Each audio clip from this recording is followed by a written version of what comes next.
They say you don't really know someone until you've synced their smartwatch to your tablet while they're in the shower. I used to think that was a joke. Turns out, it's just modern marriage.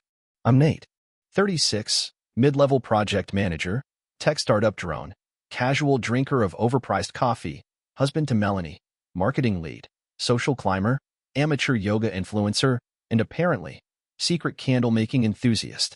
The first real red flag? A little blue LinkedIn notification. Melanie endorsed Brian Kessler for product strategy, cross-functional leadership, candle-making. Candle-making. Brian Kessler.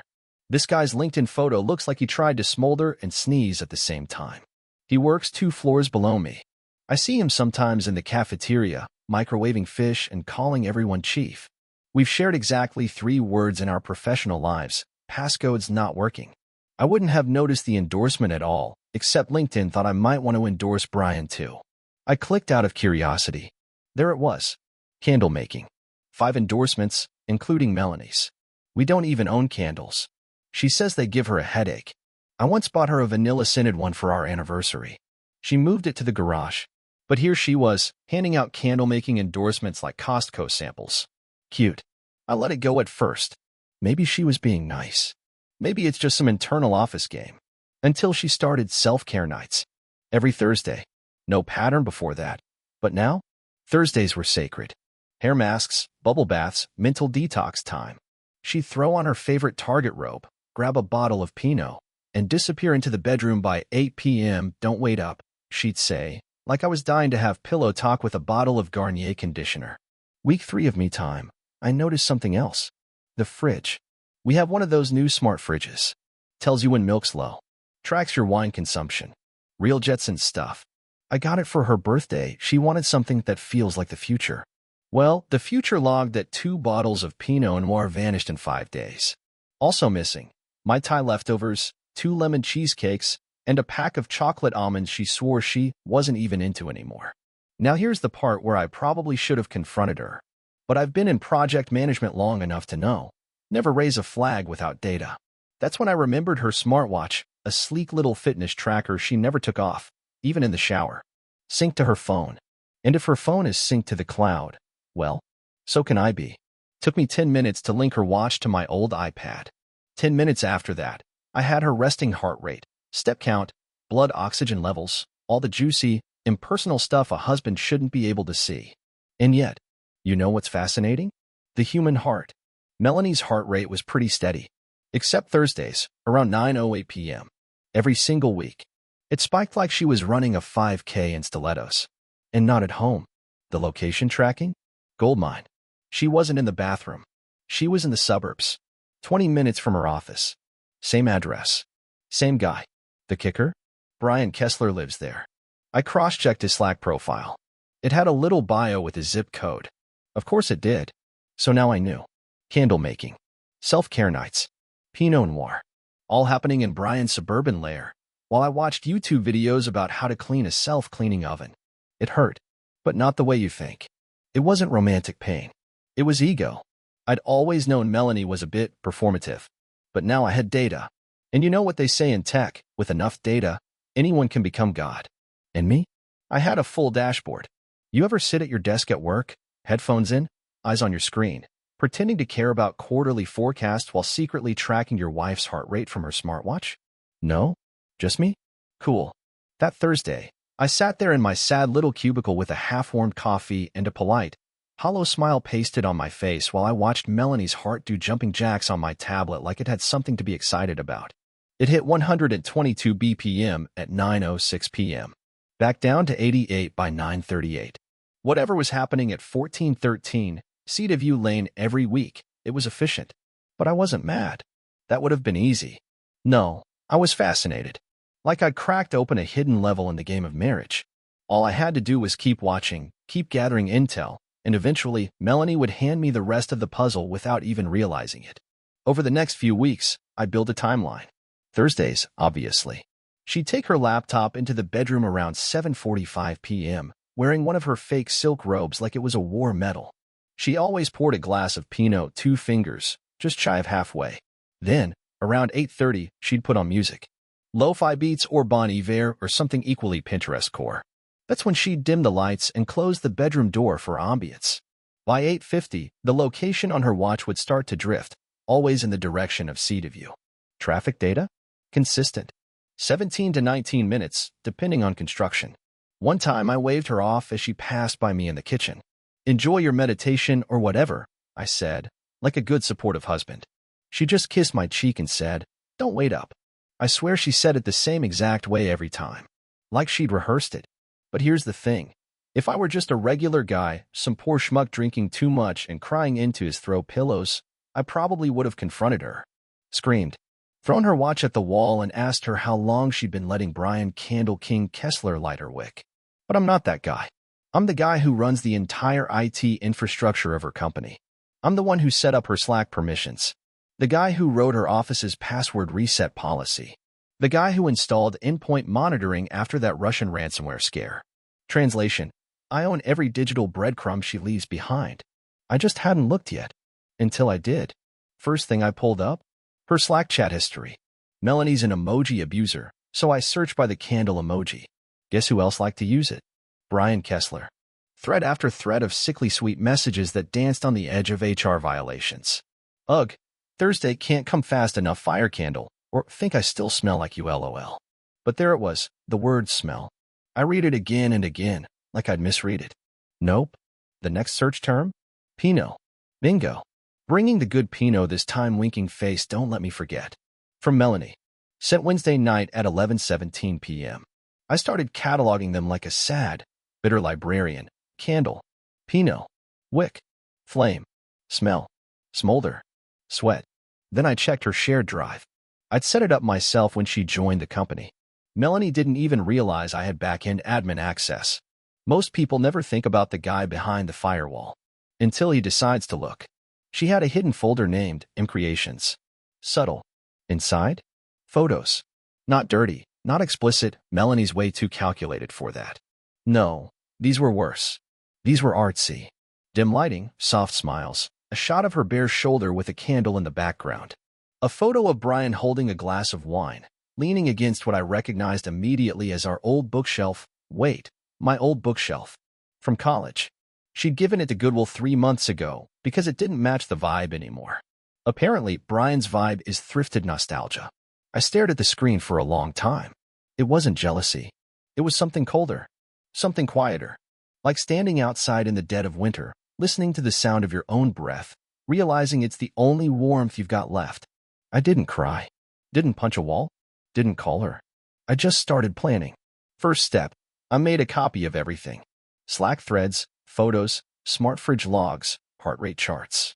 I even exported a clip from our Nest Cam. She didn't realize it backed up to a cloud archive, even when she left through the garage, wine in one hand, bag in the other. Then I did what I do best. I started building a system. I created a folder labeled Thursday Nights.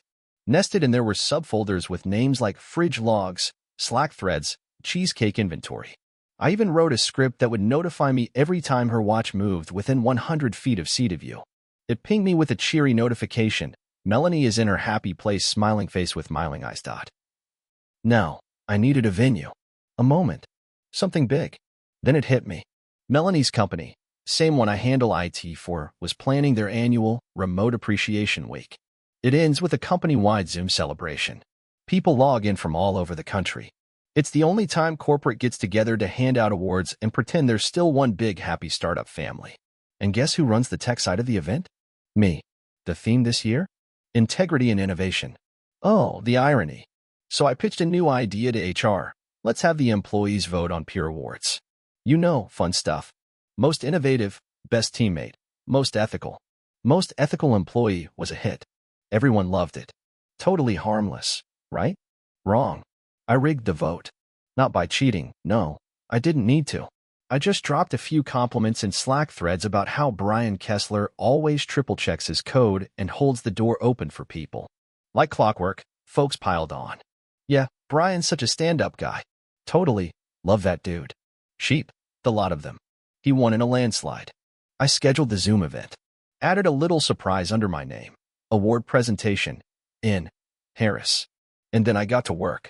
I wrote a script for my final act. I curated the photos. Not the spicy stuff. Not the incriminating ones.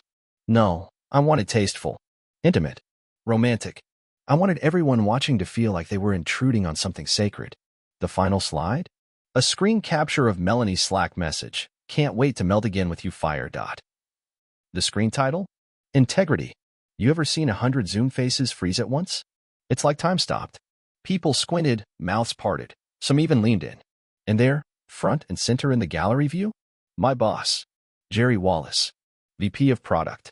Married. 2 kids. Wearing a branded hoodie and a look of absolute horror.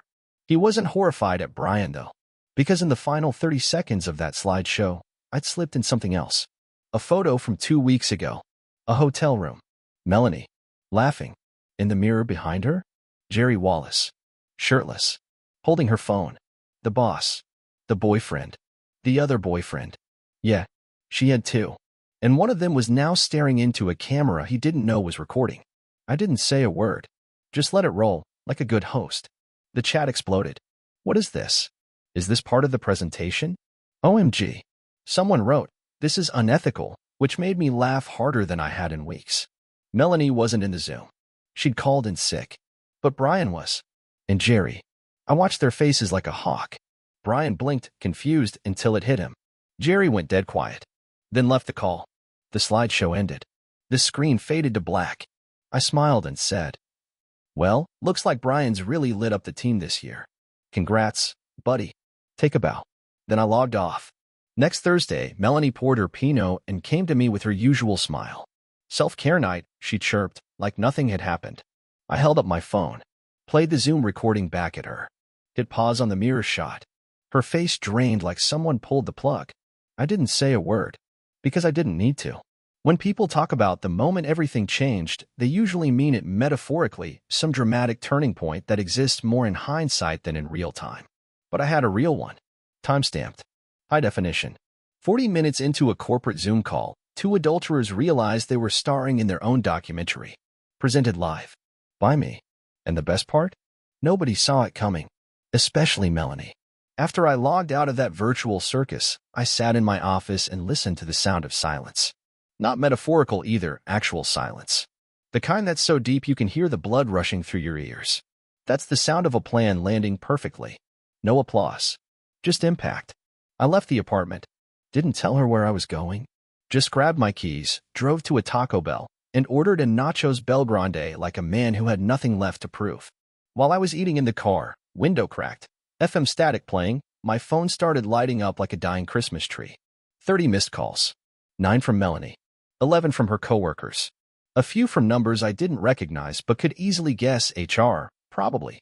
Brian called once. Left no voicemail. Jerry didn't call. Smart guy. I didn't answer any of them. Instead, I went home, climbed into bed, and slept better than I had in months. No dreams. Just 8 uninterrupted hours of blissful, smug unconsciousness. The next morning, Melanie was sitting on the edge of the bed like someone waiting for the death penalty. She hadn't gone to work.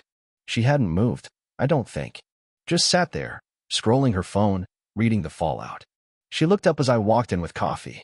We need to talk, she said. I sipped and stared.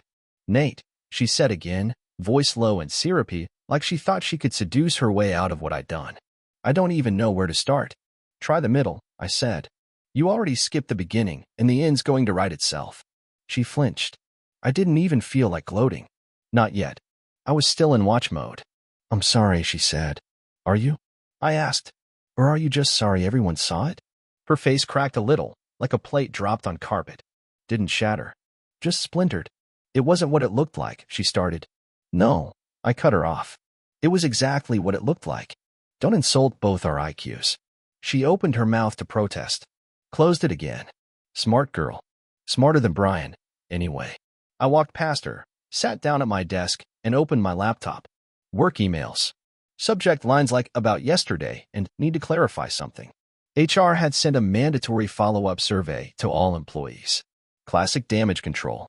The award categories had already been deleted from the event page. All evidence scrubbed. Or so they thought.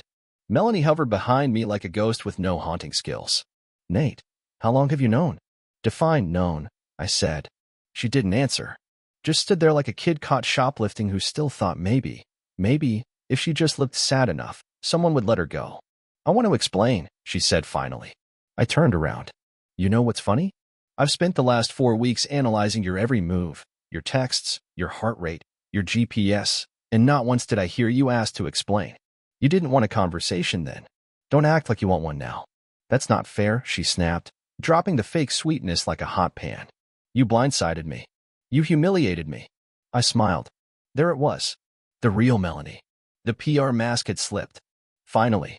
Oh, I'm sorry, I said, leaning back in my chair. Was that your exclusive move? Because from where I'm sitting, all I did was give you a taste of what it's like to be treated like a fool. In public. With visual aids. She was quiet again. Too quiet. Do you want a divorce? She asked, her voice barely above a whisper. Eventually, I said. But not yet. That made her look up. Confused. Worried. Perfect. Why not? She asked.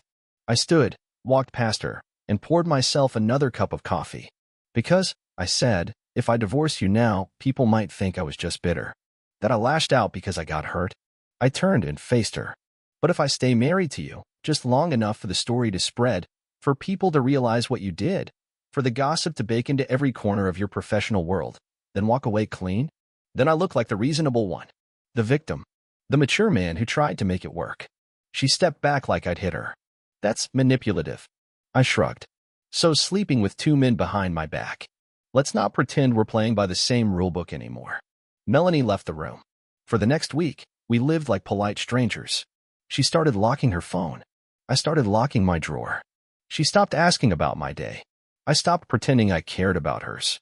We passed each other in the hall like 2 ships that had both sunk and were pretending to float.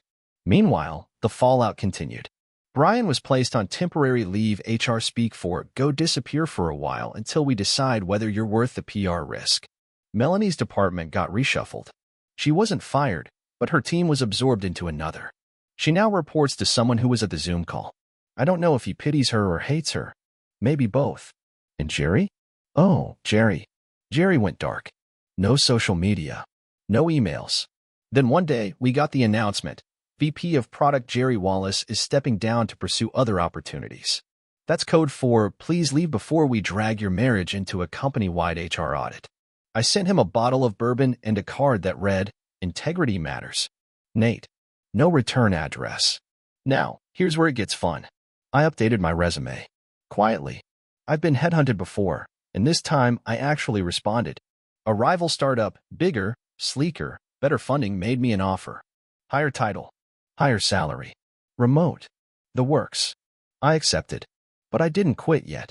No, I had one last thing to do. Melanie's birthday was coming up. She wanted to do something low-key. A few close friends, maybe a little wine and a charcuterie board. You know, adulting. So I sent out the invites. Said it was a celebration of Melanie's journey. I even made a little digital slideshow to play in the background. Something tasteful. Except it wasn't just stock photos of Paris and candles and sunsets. It was us. Old photos. Our honeymoon. Her graduation. But interwoven quietly, subtly, were clips from the Zoom call. Faded. Stylized. Artful, even. You had to really look to see them. But once you saw them, you couldn't unsee them. And they looped. Soft music in the background. Piano. No lyrics. Just mood. Halfway through the party, Melanie noticed. Her face drained faster than a bathtub with no plug. She looked at me, wide-eyed. What the hell is this? Your story, I said. You said it was over. I smiled. It is. This is just the credits. She didn't speak to me the rest of the night. Her friends did, though. Some awkwardly. Some not at all. One of them, her old college roommate, hugged me on the way out and whispered, "You deserved better." I didn't respond. Just nodded. Like a man who'd won a war he never wanted to fight in the first place. 2 days later, I handed in my resignation. 2 weeks' notice. No drama. Just clean. I moved into a new apartment. Got a fresh haircut. Didn't block Melanie. Didn't change my number. Because people like her? They always circle back. And when she does, I'll be waiting. You'd be surprised how quiet it gets when the fire's gone out. No more arguing. No more fake kisses. No more overcompensating babe in the hallway like she's trying to prove something to the furniture. Just empty drawers, a faint smell of lavender and Pinot in the bedsheets, and a 2-bedroom apartment that echoes when you cough. Melanie didn't ask where I went when I moved out. She didn't need to. She knew better than to chase after someone who had nothing left to lose. It's like trying to steal from a house that's already been robbed.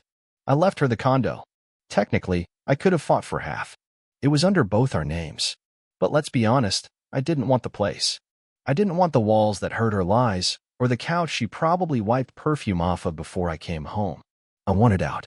Out of the neighborhood. Out of the decor. Out of the chapter. So I left. The new apartment was a top-floor unit in a quiet complex on the other side of town. No elevator. No neighbors stomping above me. No sin of betrayal baked into the carpet. Just me, my laptop, my dog-eared copy of The Art of War, and a French press that didn't judge me for brewing coffee at 2 a.m. I didn't tell anyone I was gone except for my boss, and only because I handed him my resignation in person. The conversation was short, polite, efficient. "You're really leaving?" he asked, like the last few weeks hadn't happened.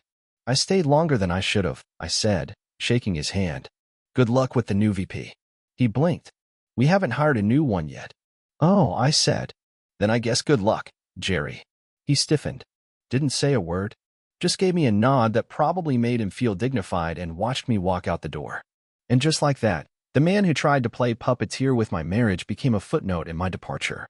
I started the new job the following Monday. Remote. Full autonomy. Better pay. Better people. No office politics, no HR disclaimers, no team-building retreats where someone cries over marshmallows and mediocrity. Just code, strategy meetings, and the sweet, uninterrupted silence of being respected. It should have felt like a happy ending. It didn't. Because endings are only happy when they're mutual. And Melanie? She hadn't ended anything yet. She was still spinning. Still grasping for a version of the story where she came out as the misunderstood heroine instead of the flame-hopping arsonist. I knew she'd show up eventually. I just didn't expect it to be so soon. 2 weeks after the birthday party, after the slideshow, the strategic resignation, and the quiet erasure of our shared life, she messaged me. A single text. No emojis. Just, "Can we talk?" No, "Hey." No apology. Just those 4 words. I didn't respond. 2 hours later, another one. "I owe you more than what I said before. Please." Still nothing from me. The third text came with a timestamp that made me smirk. 9:08 p.m. on a Thursday.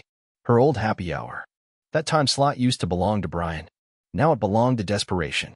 I made a mistake. That one, I screen capped. Just for the archive. I didn't respond to that either. 3 days later, she called. I ignored it. Then she left a voicemail. Her voice was quieter than I remembered. Not soft, just smaller. Like she'd shrunk in her own story and didn't know how to get out of the page margin. "Hey, Nate. I know I don't deserve to be calling you, but I needed to say this somewhere. I was stupid. Not just what I did, how I did it. I let something really good die because I wanted to feel wanted. And now I don't know who I am." Pause. Breath. I didn't love him. Either of them. You were the only one who ever really saw me. I was just too scared to be honest with you when I should have been. Another pause. I'd take it all back if I could. Everything. The candles, the wine, the Thursday nights, all of it. I don't even know what I'm asking for. Maybe just that you don't hate me. Click. I listened to that voicemail twice. Not because I missed her, I didn't. But because I wanted to hear the way her voice cracked on "You were the only one." That was the most honest thing she'd said in months. I deleted the voicemail. Not out of anger. Out of finality. I didn't need to keep a memento from a war I already won. But her reach didn't stop there. A few days later, one of our mutual friends, Julia, texted me out of the blue. She was one of those friends who always stayed neutral. Switzerland in yoga pants. "Hey Nate. Not trying to stir the pot, but Melanie's been telling people she's trying to work things out with you. That you're open to reconciling. Just wanted you to know in case someone brings it up." Reconciling. She really thought she could spin the narrative. Turn this into a temporary break. A test. A dramatic blip that made her look complicated, not catastrophic. She was rebranding the affair like it was a product recall. I knew exactly what to do. I posted a short, simple message on LinkedIn, the place where it all started. No drama. Just a few lines. After a challenging few months, I've made some changes. New job. New home. New chapter. Sometimes the best way to heal is to rebuild, not return. Appreciate the support from those who showed up quietly and consistently. No names. No digs. Just truth. sealed in glass and lit from beneath like a museum exhibit. Everyone who needed to read between the lines did. Melanie stopped calling after that. Probably realized the narrative wasn't hers anymore. She couldn't rewrite my story without my signature. But she wasn't done paying yet. Not entirely. You see, in her attempt to salvage her image, Melanie did the one thing she should have avoided. She tried to pivot. New social media. New aesthetic. Wellness posts. Candle shots, the irony, latte art, journal quotes about growth through adversity. I even found a picture of her standing in front of a quote mural that said, "The comeback is always stronger than the setback." And I'll admit, I almost felt bad. Until someone sent me a screenshot of her Instagram story from a branding seminar. She'd posted a picture of her presentation slide. Navigating personal reinvention after a public fallout. She was turning her affair into a brand. That's when I knew she hadn't learned anything. She didn't feel guilty. She felt off-brand. And now, she was using the wreckage to build a new personality. One with filters and hashtags and curated humility. So I made a move. I anonymously submitted all the documentation, the Slack messages, the iCloud photos, the audio logs, even the GPS data to an anonymous workplace gossip site that tech employees treat like gospel. The ones that expose shady corporate behavior in the name of transparency. The entry was framed carefully. Not bitter. Just factual. Timeline, roles, ethics violations. No names. Just M and B, with a subtle reference to the virtual awards show. Within 24 hours, it was the top post. Within 72, it had comments from other employees, confirming who M and B were. Someone linked a meme of Melanie holding a candle with the caption, "When you light your whole career on fire for mid-tier office romance." She deleted her Instagram within the week. I didn't smile. I grinned. Not because I hate her. That would imply I still feel something strong. No. I grinned because she tried to rewrite the ending, and I reminded her that some stories aren't hers to tell. There's a particular type of silence that comes after a storm. Not peace. Not relief. Just the absence of noise, like the world's holding its breath, waiting to see what you'll do next. That's where I was, standing in that silence, one hand on my coffee mug, the other on my mouse, watching Melanie's Instagram vanish in real time. Her little personal reinvention experiment? Gone. Archive scrubbed. Comments turned off. Website under maintenance. And I didn't have to lift a single public finger. The post I leaked to that tech gossip site, vague, well-crafted, lined with just enough breadcrumbs to let the hive mind do its thing, had spread through her professional network like wildfire. Tech Twitter had a field day. Subreddits filled with anonymous breakdowns of the Zoom slideshow incident. TikToks. Reaction videos. A YouTuber with 1.2 million subs even ran a cheating wife Zoom call breakdown using AI-generated reenactments. He called the series, Integrity Matters, The Candle Chronicles. I couldn't have planned it better if I tried. Which, of course, I had. Melanie, meanwhile, stayed quiet. Probably hoping it would all blow over if she just disappeared long enough. That's what narcissists do when the spotlight gets too hot. They slink off stage, then re-emerge a few months later with a new wig and the same lines. But I had one final act left. Not for revenge. Not even for closure. For clarity. There's something people never tell you about betrayal, how it stains everything after it happens. You second-guess every instinct. Every smile feels loaded. Every nice gesture has a shadow. I didn't want to live like that. So I needed one final move. Not to destroy her, but to freeze her. Like an insect in amber, permanently encased in the truth of what she did, so I could walk away knowing the record was complete. It started with a letter. Not an email. Not a text. An actual, handwritten letter. The first I'd written in years. I took my time. Chose every word like I was drafting a will. Melanie, I know you've been telling people you're sorry, that you regret it, that you're working on yourself, that you didn't mean to hurt anyone. But none of that means anything unless it's on paper. So here's your chance. I'm offering you one final opportunity to own it, not to me, but to yourself. I'm giving you a document to sign. One that simply confirms the truth, that you violated our marriage, that you engaged in multiple affairs while we were still together, and that you accept full responsibility for your actions. There's no legal consequence, no financial leverage. It's not for a judge. It's for posterity. If you sign it, I walk away for good. No interviews. No more digital breadcrumbs. You get to keep what's left of your name. If you don't, well, let's just say this. The internet has an excellent memory. And I'm very, very good at giving it things to remember. Sincerely, Nate. Attached to it was a one-page affidavit. Simple, clinical language. Not vindictive. Just factual. I, Melanie G ______, hereby acknowledge that during the course of my marriage to Nathan Harris, I engaged in extramarital relationships with two separate individuals, one of whom was my direct colleague and one of whom was in a leadership role at our shared workplace. These actions occurred without Nathan's knowledge or consent, and I accept full personal responsibility for the breakdown of our marriage. 2 lines for her signature and the date. I mailed it via courier, not FedEx, not USPS, a private company that required a photo ID upon delivery. She couldn't say she didn't get it, couldn't say it was forged. She received it the next afternoon. I got the confirmation email at 1:43 p.m. No response that day, or the next. I waited. 3 days later, an envelope arrived at my new place. No return address. Inside? The document. Signed. Dated.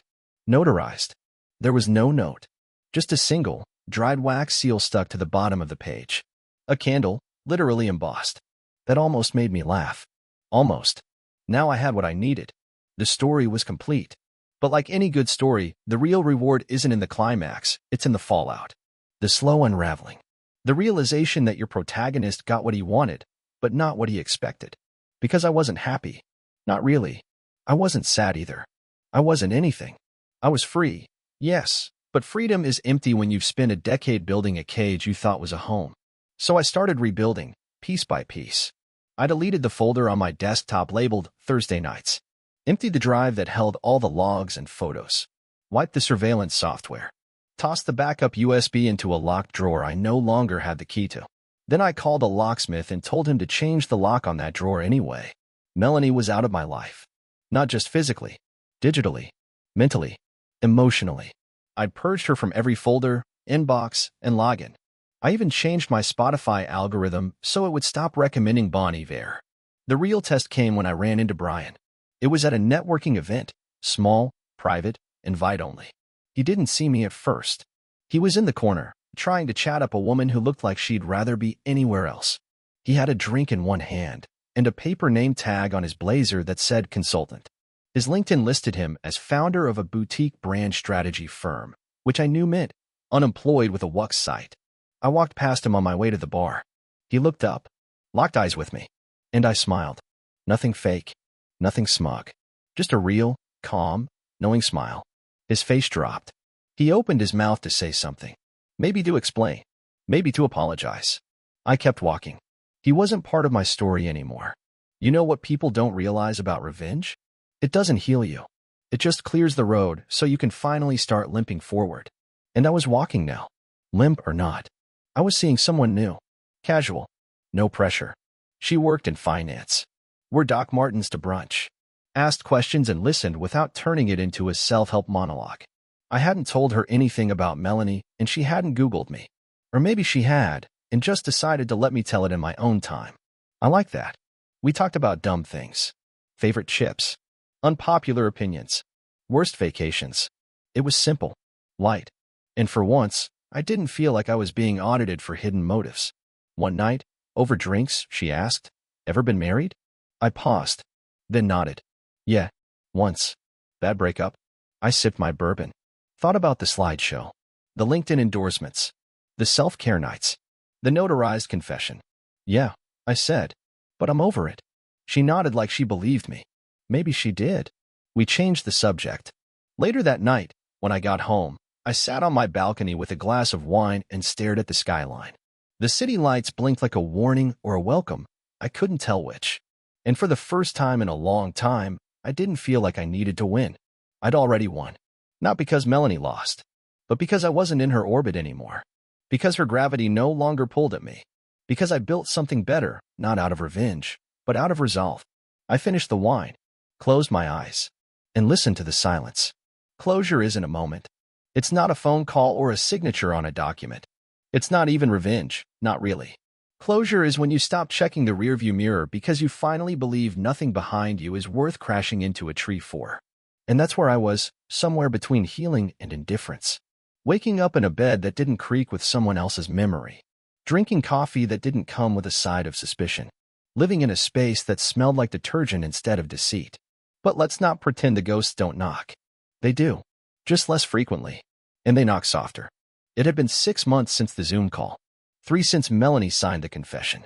In that time, I'd changed jobs, changed apartments, changed the entire emotional landscape of my life. I hadn't spoken to her once. I didn't need to.